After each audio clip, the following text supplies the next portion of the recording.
Fala galera, sejam todos bem-vindos a mais um episódio do nosso curso de PHP. E nesta aula nós vamos estudar a precedência de operadores e a associatividade de operadores. Inicialmente nós vamos estudar a precedência. A precedência de operadores é a ordem que as expressões serão resolvidas. Então, quando uma expressão aritmética precisa ser avaliada no algoritmo, o analisador irá processar as expressões dando prioridade a determinados operadores. Nós temos que os operadores são símbolos que determinam a relação entre dois operandos, ou então entre duas variáveis. Através do asterisco, nós obtemos a multiplicação. Através da barra divisão, através do símbolo de porcentagem, módulo e assim por diante. Nós chamamos de subexpressões todas aquelas que estiverem alinhadas através de parênteses ou então alguma função que deve ser invocada. Nós temos que quando essas subexpressões são resolvidas, o valor da resolução é alterado pela expressão. E então, se nós parássemos a execução de uma expressão na metade, nós iríamos observar que o analisador vai resolvendo as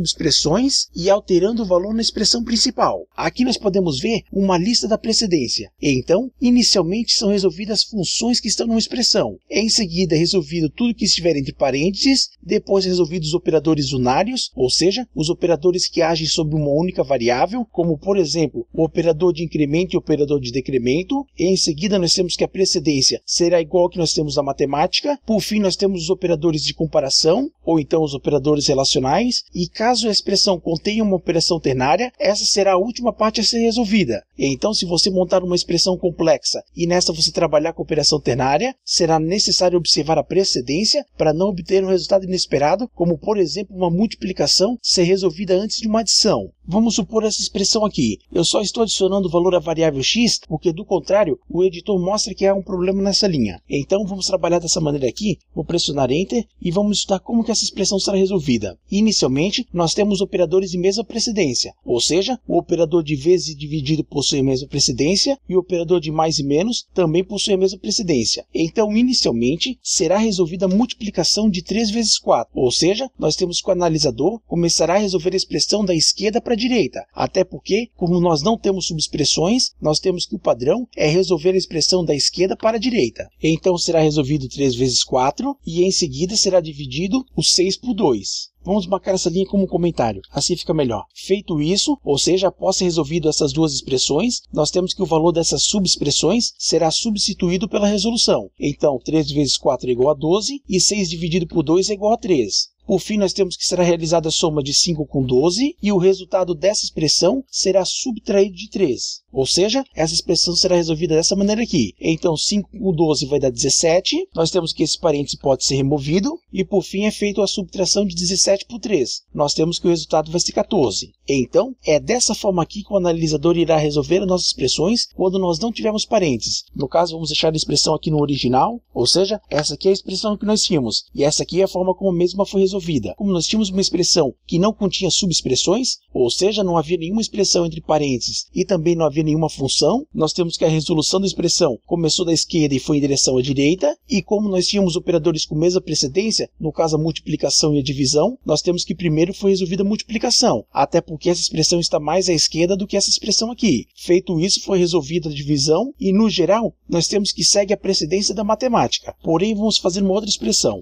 Vamos colocar aqui embaixo uma expressão semelhante ao que nós fizemos ali em cima, porém, aqui vamos colocar uma função. Vamos chamar de func_x. Então, nós temos que primeiro essa função será invocada. Feito isso, o valor retornado da mesma será substituído na expressão principal. E na sequência, nós temos que seguir a precedência normal, como foi resolvido aqui acima. E então, na maior parte do tempo, a precedência é resolvida da mesma forma que é resolvido na matemática. Somente quando nós tivermos, por exemplo, uma função, é que nós temos que essa terá precedência sobre a resolução das outras expressões. Mesmo se nós tivéssemos um parênteses aqui, nós temos que a precedência é primeiro resolver a função. Como nós podemos ver aqui nesse gráfico, nós temos que a precedência diminui conforme a lista vai seguindo. E então a primeira coisa que é resolvida numa expressão são as funções, depois os parênteses, operadores unários, e então segue a lógica matemática. Nós também temos a associatividade de operadores. Nós temos que a associatividade é a forma como as expressões serão agrupadas quando essas possuírem operadores de mesma precedência. Nós já vimos a resolução de uma expressão com operadores de mesma precedência, porém existem outras situações que são bastante interessantes nós estudarmos, como por exemplo, quando nós temos uma expressão expressão onde nós fazemos a atribuição de vários valores a várias variáveis. Nós temos que a associatividade é que determinará a precedência na qual as expressões serão resolvidas. Então, quando nós estivermos trabalhando com parênteses, com operações de multiplicação, divisão, módulo, soma, subtração e os operadores relacionais, as expressões serão resolvidas da esquerda para a direita. Porém, quando nós estivermos trabalhando com operadores unários ou então com operadores de atribuição, nós temos que ser resolvido da direita para a esquerda. Por exemplo, aqui nós temos uma expressão onde nós atribuímos um valor para C, esse valor é atribuído para B e então é atribuído para A. Nós temos que essa aqui é uma situação onde todos os operadores possuem a mesma precedência. Então nós temos que a resolução seguirá a ordem definida na associatividade de operadores. Como nós podemos ver, a associatividade define que a resolução desses operadores será da direita para a esquerda. Então, por exemplo, nós temos que o valor 10 será atribuído à nossa variável C. Em seguida, nós temos que o valor de C será atribuído à nossa variável B. E por fim, nós temos que o valor de B será atribuído à nossa variável A. E então, nós temos que a expressão foi resolvida da direita para a esquerda. Nesse caso aqui, nós tínhamos uma expressão bastante simples, porém vamos supor uma outra condição. Vamos remover os parênteses e agora vamos definir o valor de 10 para a nossa variável C e vamos dizer que a nossa variável B é mais igual a 5, que deve ser somado com esse valor aqui. E então, nós acabamos de estudar um exemplo de quando a associatividade ocorre da direita para a esquerda, ou seja, como nós estamos trabalhando com operadores de mesma precedência e como todos esses operadores associam da direita para a esquerda, nós temos que essa aqui será a ordem de resolução da nossa expressão. Então é isso aí, pessoal. Nesta aula nós estudamos a precedência e a associatividade de operadores. Como a gente pode ver, essas são duas propriedades que trabalham juntos. Inicialmente utiliza-se a precedência. Caso a expressão que estiver sendo resolvida possua operadores de mesma precedência, então o que valerá serão as regras de associatividade. Então é isso aí. Vejo vocês na nossa próxima aula. Muito obrigado e até mais. Tchau!